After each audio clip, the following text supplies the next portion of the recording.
শুভ সন্ধ্যা। Joyee health and yoga centre থেকে অত্যন্ত গুরুত্বপূর্ণ একটি বিষয় নিয়ে আজকে আমাদের ভিডিও প্রেজেন্টেশন।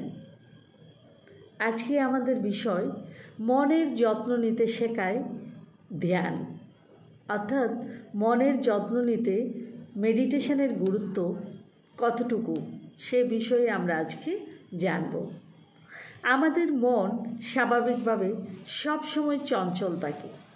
মনের চঞ্চলতা বৃদ্ধির সাথে সাথে বাড়ে দৈহিক ও মানসিক অস্থিরতা।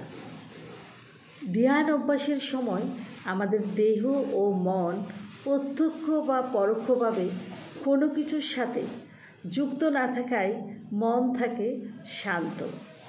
একটু যত্ন পায় আমাদের মন। নিয়মিত ধ্যান অভ্যাস করার মাধ্যমে গড়ে ওঠে মনে যত্ন নেওয়ার অভ্যাস। আসুন প্রতিদিন ধ্যান বা মেডিটেশন করে আমাদের মনের চঞ্চলতা কমিয়ে ফেলি এবং আমাদের মনকে ধীর, স্থির ও শান্ত করে তুলি।